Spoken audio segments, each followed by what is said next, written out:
Good morning, everyone. Today we are going to discuss critical appreciation of the poem The Sun Rising by John Donne. आज हम discuss करेंगे critical appreciation summary poem की sunrising की, जो कि एक love poem है John Donne की. एनालिसिस करेंगे पोएम का. इस पोएम की फॉर्म क्या है, मेन आइडिया क्या है, major theme of the poem the sun rising, और लास्ट में हम डिस्कस करेंगे mood and type of the poem. तो चलिए हम स्टार्ट करते हैं फॉर्म से. तो इसके पोइम के अंदर आपको 3 रेगुलर स्टैंजास मिलेंगे. हर स्टैंजा के अंदर 10 लाइंस हैं और उसमें स्ट्रेस पैटर्न जो है वो हमारे पास 4-2-5-5-4-4-5-5-5 है. लाइन 1, 5 और 6 जो हैं वो आयम्बिक टेट्रामीटर के अंदर है हर स्टैंजा के अंदर.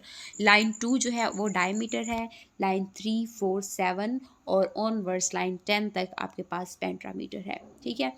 राइम स्कीम है इस में हर स्टैंजा की राइम स्कीम जो है A-B-B-A, C-D-C-D और E-E है. And it has the combination of 2 kinds of sonnet, Shakespearean and Petrarchan. Shakespearean और पेट्रियार्कन. पेट्रियार्कन में आपके पास जो है वो एक ऑक्टेट होता है और एक सिस्टेट होता है. मतलब एक ऑक्टेट का मतलब यह है कि 2 क्वार्टरन होंगे, क्योंकि एक क्वार्टरन में आपके पास 4 लाइंस होती हैं, और एक सिस्टेट होता है मतलब 6 लाइंस का एक्सटेंसा होता है. लेकिन शेक्सपियरियन में आपके पास जो है वो 3 क्वार्टरन होते हैं. मतलब कि आपके पास एक ऑक्टेट, एक क्वार्टरन और उसके अलावा आपके पास एक कपलेट होता है. टोटल लाइंस जो होती हैं वो 14 होती हैं. ठीक है. तो इसमें दोनों टाइप है, पेट्रियार्कन भी है, शेक्सपियरियन भी है. टोन का है. The tone is mocking. Through this tone the poet create the charismatic effect in the poem. तो जो पोइम की ट्यून है वो मोकिंग है, मजाक कर रहा है. पोइट जो है वो मज़ाहिया अंदाज में रिडिक्यूल कर रहा है, और इसकी वजह से वो रीडर्स की अटेंशन को अट्रैक्ट करने की कोशिश कर रहा है. क्रक्स. क्रक्स का मतलब क्या होता है कि most important things that the poet has described in this poem. Main idea कह सकते हैं, सेंट्रल थीम भी कह सकते हैं, सबसे इम्पोर्टेंट चीज़ जो पोइट ने डिस्कस की है. ठीक है, उसको क्रक्स कहते हैं.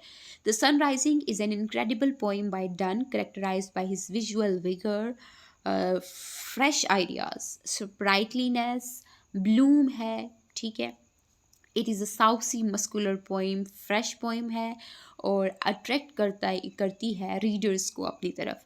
It expresses the lovers displeasure against sun rising, और बताती है कि जो लवर्स हैं वो अनहैप्पी हैं सन के एक्शन की वजह से. जब वो राइज करता है, जब वो इमर्ज होता है, वो डिस्टर्ब करता है या इरिटेट करता है लवर्स को while they are making love. The narrator raising question why it is shining and bothering them in bed. Narrator जो है, जो स्पीकर है, वो क्वेश्चन रेज करता है कि क्यों, सन से कहता है, उससे बात कर रहा है, उससे मुखातिब होकर कह रहा है कि तुम क्यों शाइन कर रहे हो, तुम हमें बॉदर कर रहे हो, तुम हमें तंग कर रहे हो. He reduce the sun as a saucy pedantic wretch. तो उसने एक फ्रेज की यूज़ किया है कि तुम डल हो, तुम बोरिंग हो, तुम तो बदबख्त हो, तुम हमें टीज कर रहे हो. It should go somewhere else and does something else like wake up ants and let school boys to begin their day. तो वो कहते हैं कि तुम्हें कहीं और जाना चाहिए, तुम्हें एंड्स को जगाना चाहिए, तुम्हें जाकर जो लेट हो जाने वाले स्कूल बॉयज़ हैं, स्कूल गोइंग किड्स हैं, उनको जगाना चाहिए. तुम हमें क्यों टीज कर रहे हो, हमें क्यों बॉदर कर रहे हो. In the present state of the bliss, the poet thinks that he is the happiest and the luckiest person in the world, while he is making love with his beloved. इस state के अंदर वो कहता है कि मैं एक happiest और लकीस्ट पर्सन हूँ, और यहाँ पर किसी को नहीं आना चाहिए मुझे डिस्टर्ब करने के लिए. Whether the sun is. हालांकि सन की ये एक रूटीन है कि उसने डेली जो है वो राइज होना है, उसने डेली इमर्ज होना है, लेकिन उसे कहता है कि तुम मुझे डिस्टर्ब नहीं कर सकती. He proudly tells the sun to come back next day. अब वो सन से बात कर रहा है, उससे मुखातिब होते से कहता है, प्राउड से उसे कहता है कि तुम चले जाओ, तुम नेक्स्ट डे आना, after seeing the whole world, जब तुम पूरी दुनिया को देख लो, एंड विटनेस, और फिर तुम गवाही दोगे, that all the wealth and the glory of the world is contracted in the form of 2 lovers. तो तुम बताओगे कि इस दुनिया की शान शौकत, जाहो जलाल, खूबसूरती और दौलत जो है वो हम दोनों लवर्स की फॉर्म के अंदर कॉन्ट्रैक्ट हुई है, हम हमारे अंदर समाई हुई है. The supremacy of love which transcends both time and space. वो कहते हैं कि लव जो है वो इतनी सुपीरियर चीज़ है कि ये ज़मानो मकान को अबूर कर देती है। For it knows no seasons, जो इसके लिए कोई मौसम नहीं होता, कोई क्लाइमेट नहीं होती। Are established with a daring jugglery of words, और ये सिर्फ अच्छे अल्फाज से ही जो है वो क्रिएट हो जाती है।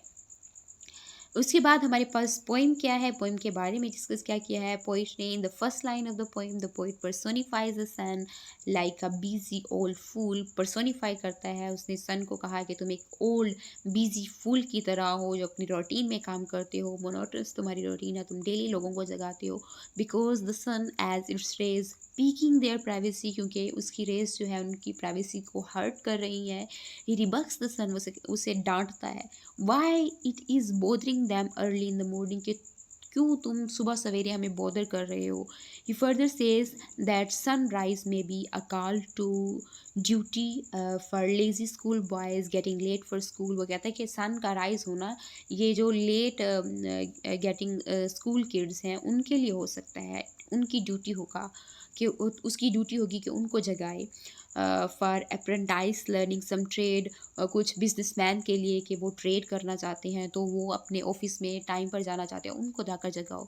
For the kings huntsmen's and farmer in the harvesting seasons, kings के पास जाओ, उसके हंटमैन्स को जगाओ। और जो फार्मर्स होते हैं उनको सुबह सुबह जल्दी उठना होता है, उनको हार्वेस्टिंग सीजन में हार्वेस्टिंग करनी होती है, तो उनको तुम जगाओ, उनको बोदर करो, हमें तो कुछ नहीं करना। But love is not bound by seasons, लेकिन जो लव है वो सीज़न पर बाउंड नहीं करता कि आपको जो है वो, जैसे हार्वेस्टिंग का सीज़न होता है तो उस सीज़न में हार्वेस्टिंग करें तो नहीं हो, अगर किसी और सीज़न में करें तो हार्वेस्टिंग नहीं होगी, जो आप लोगों की क्रॉप्स हैं वो डिस्ट्रॉय हो जाएंगी, ठीक है। लेकिन वो कहता है कि जो लव है वो सीज़न का बाउंड नहीं होता, एंड काउंट्स ऑफ टाइम, उसे घंटों की ज़रूरत, डेज या मंथ्स की ज़रूरत नहीं होती, उसका बाउंड नहीं होता, ठीक है। लव में आप फ्री फील करते हैं खुद को, ठीक है। He defies the power of the sun, saying that he could not shut out the light. अब वो उसे जो है रिबक कर रहा है सन को, वो कहता है कि that I could not shut out the light by closing my eyes, but he won't do so। वो कहता है कि मैं अपनी आंखें बंद करके जो है आंखें बंद करूँगा तो उससे सूरज की रोशनी तो ख़त्म हो जाएगी, सूरज मेरी आंखों में नहीं पड़ेगा। But he won't do so, लेकिन वो कहता है कि मैं ऐसा नहीं करूँगा, because that would deprive him of the site of his beloved. अगर वो आंखें बंद करेगा तो वो अपनी जो है बिलविड है उसकी झलक से जो है उसकी नज़र से, उसकी झलक से जो है वो महरूम हो जाएगा, तो इसलिए वो आंखें भी बंद नहीं कर सकता। This poem is a dramatic monologue, development of ideas कैसे डेवलप किए हैं इस पोइट ने इस पोइम के अंदर, ठीक है। तो ये एक ड्रामेटिक मोनोलॉग है, सिंगल पर्सन स्पीकर है। The sun rising, like most of the dance love poem, is inspired by the poet's passionate love for his spouse Annie Moore। अपनी स्पाउस के लिए इसने लिखा है, जो जिसका नाम एनी मोरे था। पैशनेटली लव करता था, डिवोशनल लव था उसका उसके साथ। And it is the perfect fusion of the physical spiritual love का जो है वो दोनों, स्पिरिचुअल और फिजिकल लव दोनों का एक परफेक्ट फ्यूजन है सनराइजिंग पोइम। उसमें टेक्स्ट में रेफरेंस जो है मैंने डिस्कस किए हैं इसके अंदर, like the good morrow, this poem too reflects Donne's happy mood. Good morrow में भी आप देखें तो बड़ा ज़बरदस्त मूड था, पैशनेट था, फ्रेशन अप था जो पोइट था। There are brilliant metaphysical conceits in the second and third stanza of the, इस सेकेंड स्टैंजा और थर्ड स्टैंजा के अंदर बड़े ज़बरदस्त कंसीट यूज़ किए हैं। दो डिसिमिलर आइडियाज़ को जो है वो उसने बड़ा कंपेयर किया है, यूज़ किया है। For example the beloved is suppose to be combining in herself all the fragrance and the gold of east and west indies। तो वो कहता है कि मेरी जो बिलवड है उसके अंदर वेस्ट इंडीज़ और ईस्ट इंडीज़ की जो गोल्ड है उसकी फ्रेगरेंस है वो तो बहुत कीमती है, बहुत ही जो है वो सुपीरियर बीइंग है। Look and tomorrow late tell me, वो कहता है तुम जाओ देखो, कल आना और मुझे बताना, विटनेस करना।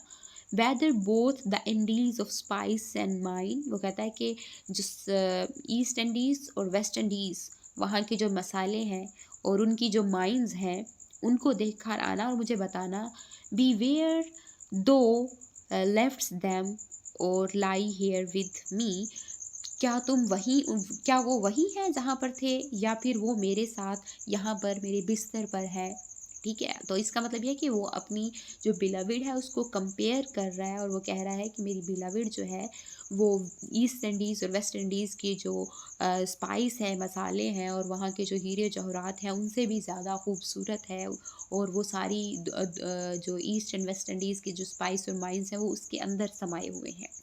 The lover and the beloved are compare to all the states, वो कहते हैं कि पूरी दुनिया की अगर आप तुम घूमोगे, सारी स्टेट्स देखोगे, तो वो जितनी भी वहाँ पर खूबसूरती पाई जाती है, जो भी चीज़ें वहाँ पे तुम्हें मिलेंगी वो तुम एक मुझ में और मेरी बिलविड में देख सकते हो। All the princess of the world rolled into one, वो कहता है कि मेरी जो बिलविड है वो दुनिया की सारी स्टेट्स की तरह है और जितने भी प्रिंसेस हैं वो सारे मैं हूँ।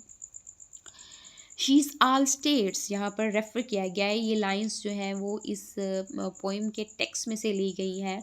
She is all states and all princes I, वो सारी स्टेट्स की तरह है और सारे प्रिंसेस की तरह मैं हूँ। नथिंग एल्स इज़, इसके अलावा और दुनिया में कुछ नहीं है।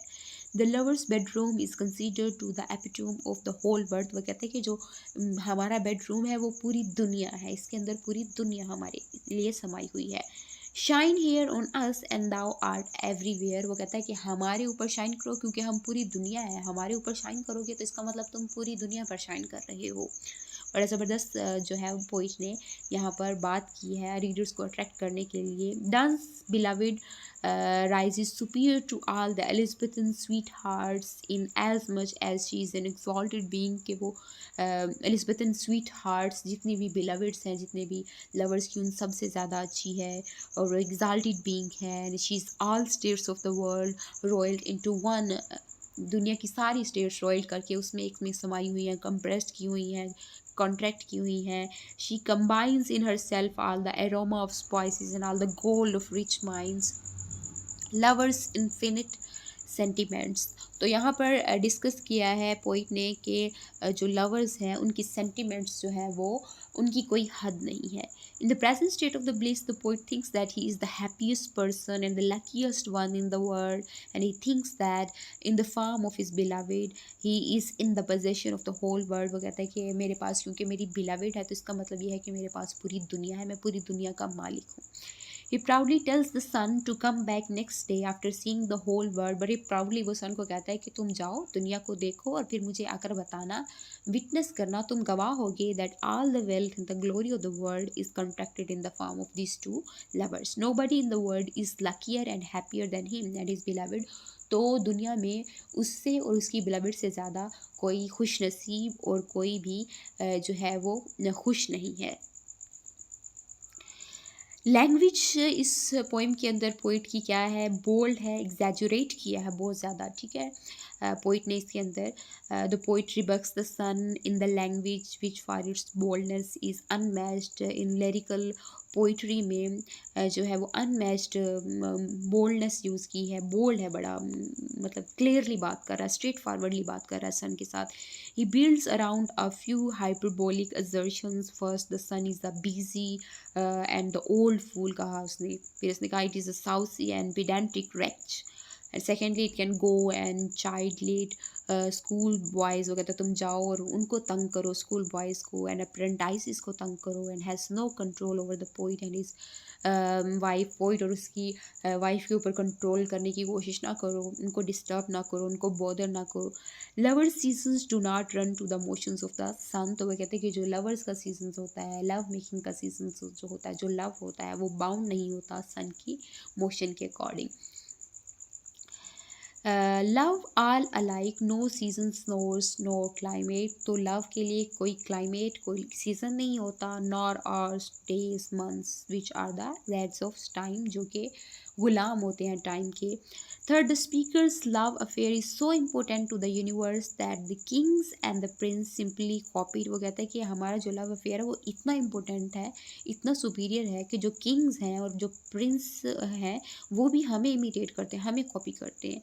That the word is literally contain with in their bedroom, और टोटली जो वर्ड है वो उनके बेडरूम के अंदर ही है।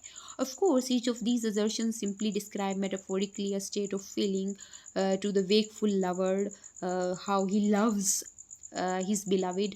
The rising sun does seems like an intruder, और ऐसे एक intruder की तरह है, invader की तरह है जो invade कर रहा है। Irrelevant to the operations of love, के operations में वो एक irrelevant चीज़ की तरह है।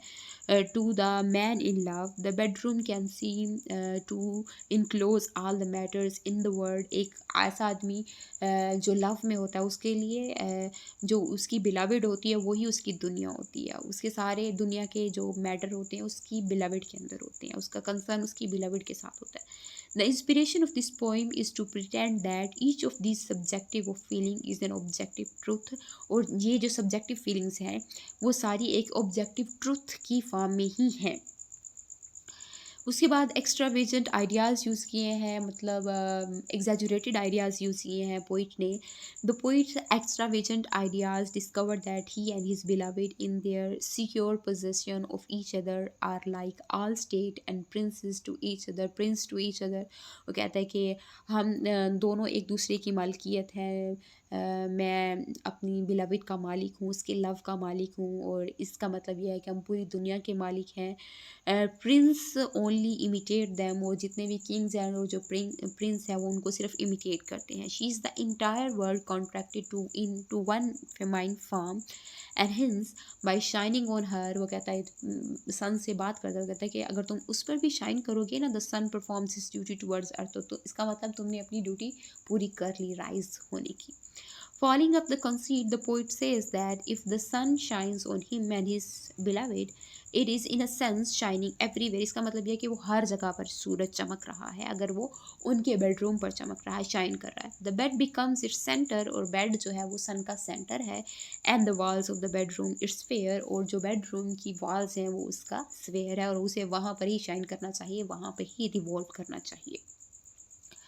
So in conclusion, the poem is noteworthy for its boldness of thought, में बड़ा bold है poet, originality of execution, originally execute किया अपनी thoughts को, जैसे उसने सोचा वैसे ही execute कर दिया। The way in which the sun is made to come into the sight as an unwelcome guest, जैसे जो है वो सन साइड पर आता है तो वो एक अनवेलकम गेस्ट है लवर्स के लिए। And the way in which he is finally allowed to stay in the bedroom of the lovers, और किस तरह लवर्स जो है वो उसे अलाउ करते हैं कि वो उनके बेडरूम में आ सकता है। फिर उसने कंपेयर करके कहा कि क्योंकि हम ऑल स्टेट्स हैं, हम पूरी वर्ल्ड हैं, तो तुम हमारे बेड में आ सकते हो, पहले जाओ तुम विटनेस करके आओ पूरी दुनिया को, और तुम खुद ही बताओगे कि हमारी जो दो लवर्स की जो वर्ड है, या जो हमारा जो बेडरूम है वो पूरी वर्ड की तरह है।